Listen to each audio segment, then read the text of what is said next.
Tweep. Bonjour et bienvenue sur Alricoscope, la chaîne faite avec le cœur et tournée avec les pieds. C'est un plaisir de vous retrouver pour cette nouvelle vidéo. Je rappelle qu'Alricoscope est l'une des rares chaînes qui affirme et assume réaliser ses prises en one shot, en une seule prise, sans filet, sans montage, à l'exception du petit fond sonore si vous tendez l'oreille. J'espère que vous allez bien. Nous sommes toujours lundi. Je continue d'enchaîner le tournage de mes vidéos après du Avengers, après du Violent Love, après du Daredevil, pas nécessairement diffusé sur la chaîne dans cet ordre. J'ai envie de partager une autre expérience de lecture avec vous, une autre lecture de comics, et non des moindres, puisqu'il s'agit d'une suite directe à l'un de mes films favoris. Donc, alerte, ça va spoiler dans les très grandes largeurs. Vous n'êtes pas sans savoir, pour celles et ceux qui me côtoient depuis un certain temps déjà, que je suis un grand amoureux du genre fantastique horreur et plus particulièrement de loup-garou. Mon roman favori, c'est un roman de loup-garou ex aequo avec le Frankenstein de Mary Shelley, à savoir L'heure du loup de Robert McCammon. Je remettrai les liens en description. Mais les deux films qui sont pour moi dans le haut du panier, Le loup-garou de Londres de John Landis, Hurlement de Joe Dante. Et ça tombe bien parce qu'on va parler de Hurlement, la reine des loups, publié sous nos latitudes chez Weta Sunnyside. Autant vous dire un petit label dont je ne connaissais pas spécialement l'existence. Je vais fortement m'y intéresser désormais. Je vous expliquerai pourquoi en fin de vidéo. Et c'est dans la collection Vestron New Morgue. Voilà. Donc, Hurlement, la reine des loups prend place directement à la fin de Hurlement, le film de Joe Dante. Donc si vous n'avez pas vu ces deux films que sont Le loup-garou de Londres et Hurlement, arrêtez immédiatement cette vidéo et plongez-vous dans le visionnage de ces deux purs chefs-d'œuvre.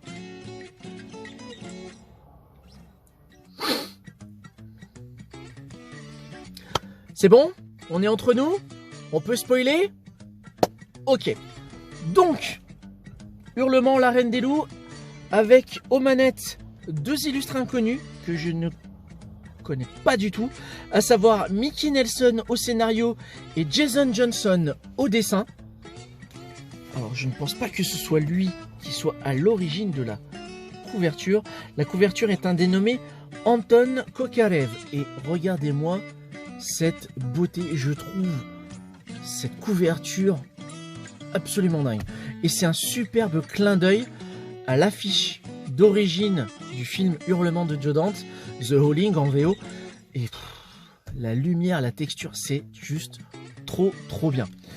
Alors, pour vous expliquer de quoi ça parle, Hurlement, je vais faire quelques petites lectures parce que Vestron a eu l'intelligence de faire un petit édito, une petite introduction, un préambule. Donc, je m'en vais quand même vous le narrer pour vous rafraîchir la mémoire. On spoil hein, dans les grandes largeurs encore une fois. Karen White, journaliste à KDHB, a piégé le tueur en série Eddie Quist pour le compte de la police qui l'a abattu devant ses yeux. Perturbée, elle a été invitée par le Dr Wagner à prendre une retraite avec son mari Billy dans le centre thérapeutique qu'il avait fondé, la Colonie. Pendant ce temps, les collègues de Karen, Chris et Terry, ont enquêté sur la disparition du corps d'Eddie Quist de la morgue municipale. En suivant une piste qui l'a mené droit à la Colonie, Terry avait découvert la vérité sur Quist lorsque celui-ci, bien vivant, l'a tué. Sous la forme d'un loup-garou. Chris, aidé par Walter, propriétaire d'une librairie occulte, s'était procuré des balles en argent avant de partir à la Colonie pour sortir Karen du piège qui se refermait sur elle. Tous les résidents de la Colonie étaient en réalité des loups-garous, y compris Billy, séduit par Marsha, une autre patiente du Dr Wagner, qui l'avait mordu pendant leur étreinte. Chris et Karen piégèrent ensemble les loups-garous de la Colonie dans une grange qu'ils ont incendiée. Alors qu'elle savait qu'elle aussi serait victime de la malédiction qui transforme les humains en loups, Karen désirait mettre fin à ses jours avec l'aide de Chris. Pour que sa mort ne soit pas vaine, elle décida de se transformer en loup-garou en direct à la télévision afin de révéler au monde entier l'existence des monstres avant que Chris ne l'abatte d'une balle d'argent. Le préambule est là, que je viens de vous lire. En une page, vous avez toutes les informations nécessaires pour vous plonger dans cette suite inédite de Hurlement, car le film, effectivement, avait connu quelques suites dans les années 80, de qualité extrêmement discutable. Et je dois bien vous avouer que, à la lecture de ce titre, je n'avais qu'une envie, c'est que quelqu'un puisse monter un projet cinématographique pour se servir de ça comme d'un storyboard et le foutre en image sur grand écran. C'est trop bien.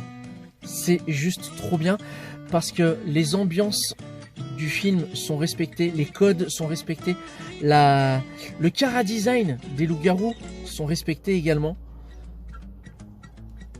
Et c'est vraiment extrêmement plaisant. Alors, niveau graphique, qu'est-ce que ça donne? Ça donne ça.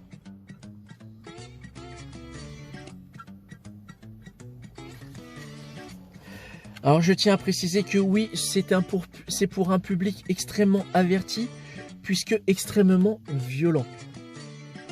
On reconnaît bien le respect des loups-garous, sauce Rick Baker, si je ne dis pas de bêtises. Non, Rob Bottin. Rob Bottin, puisque Rick Baker était sur le loup-garou de Londres. Je n'arrive jamais de mémoire à savoir laquelle de ces deux personnes qui sont des légendes des effets spéciaux était sur ce film, parce qu'il y a eu un chassé-croisé au moment du tournage de ces deux films. C'est juste extrêmement cool.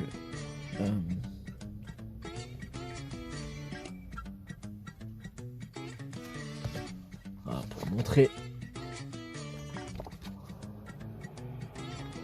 la quatrième de couve également est super chouette. Ça se lit tout seul. Ça m'a fait l'effet, si vous voulez, d'un excellent épisode des Contes de la Crypte, série télévisée horrifique tirée de la série de comics du même nom, Tales from the Crypt ou Vault of Horror, édité chez EC Comics. C'est clairement un titre qui aurait pu faire partie de ce label-là. Vestron a joué un super coup sur ce titre. C'est une très très bonne surprise. Hurlement, la reine des loups. La trame principale, elle est la suivante. Lorsqu'en 80, la journaliste Karen White s'est transformée en loup-garou en direct à la télévision, le monde entier a cru à une blague. Et pourtant c'était vrai, les loups-garous existent et elle était devenue l'une d'entre eux. Chris, son producteur et ami, le savait mieux que personne. Accusé du meurtre de Karen, je rappelle que c'est lui qui la tue à la fin du film, il va devoir prouver que le mythe est une réalité. Ça, c'est le postulat de base. La trame, c'est qu'en fait, on va apprendre que Marsha, la louve-garou, dont je vous ai montré quelques pages tout à l'heure, Marsha a survécu. Marsha est une des patientes du docteur Wagner qui avait contaminé, qui avait fait transformer le concubin de Karen, de l'héroïne. Et elle, du coup, elle a survécu au piège de la grange incendiée et va fomenter une vengeance. Et sur le prisme de cette vengeance, elle va être en quête de quelque chose en particulier dont je tairai le nom et dont je tairai la finalité. C'est vraiment très très cool. C'est un très bon mélange entre les Contes de la Crypte, la suite directe donc du coup de Hurlement le film, et ça n'est pas aussi sans me rappeler quelques épisodes de Buffy contre les vampires. Vous comprendrez pourquoi si vous connaissez la série et ou le comics. Pourquoi je voulais vous parler de Vestron? Parce qu'en fait il s'avère que Déjà, c'est un format qui ne paye pas de mine, c'est couverture souple. Le format est un peu plus petit, c'est vraiment un format comics mini, j'ai envie de dire. Même si on est sur un format qui est plus grand que ce que Panini propose avec la collection Marvel Next Gen. Mais je sais que dans leur catalogue, il y a du Transformers, il y a du Judge Dredd et Alien, des trucs comme ça. Mais dans la collection Vestron New Morgue, quand j'ai lu ce qu'ils proposaient, je pense que je vais m'intéresser très près au titre. Jugez plutôt. Nous avons Terminator Tempest. Pour le cinéphile que je suis, c'est là que ça devient très intéressant. Entre autres, on va avoir Alien par Dan O'Bannon, le scénario abandonné. Alien 3 par William Gibson, le scénario abandonné. Et surtout, celui qui m'intéresse le plus, c'est La planète des singes par Rod Serling, Vision, le scénario abandonné. Rod Serling, pour celles et ceux qui ne connaîtraient pas le nom de ce monsieur, c'est celui qui a créé et narré en guise d'introduction et de conclusion, du moins sur les premières saisons, la mythologique et cultissime série La 4e dimension. Voilà.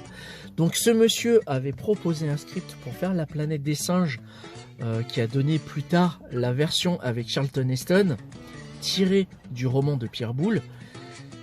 Et j'avoue que je suis très curieux de voir ce que ça va donner en comics.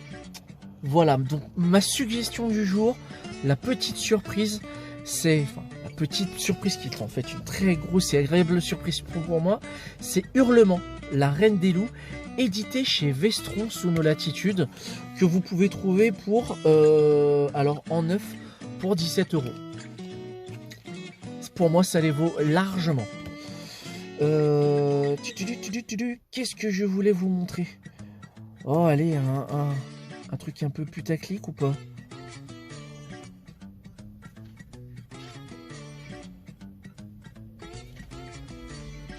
Ouais, voilà. Il y a du sexe, il y a de la violence. C'est du pulp comme on aime bien. Voilà. Cette vidéo est à présent terminée. Je vous remercie de l'avoir regardée jusqu'au bout. Si vous connaissiez Hurlement, et surtout sa suite inédite que je viens de vous présenter aujourd'hui, que vous ayez aimé ou non sa lecture, n'hésitez pas à m'en faire part dans les commentaires de cette vidéo. Si au contraire vous ignoriez l'existence, que ce soit de ce titre, voire même de cette collection proposée par, que je n'écorche pas le titre, Weta Sunnyside, c'est l'éditeur, et la collection Vestron New Morgue et le label qui est juste en dessous, n'hésitez pas à m'en faire part dans l'espace qui est dédié également. En tous les cas, pour moi, ça a été un véritable plaisir que de partager cette expérience de lecture avec vous. C'était cool, c'était fun, ça change énormément de ce que l'on peut lire du côté un peu plus mainstream, que ce soit Marvel ou DC Comics. Et puis ça fait du bien. Ouais. L'histoire est complète, on prend le truc, on se pose et ça va tout seul. Voilà, bah écoutez, j'ai envie de dire prenez soin de vous, continuez de lire de votre côté, n'hésitez pas à me faire part également de vos expériences de lecture. D'ici là, prenez soin de vous, plus de funkytude et à bientôt pour une prochaine vidéo. Salut!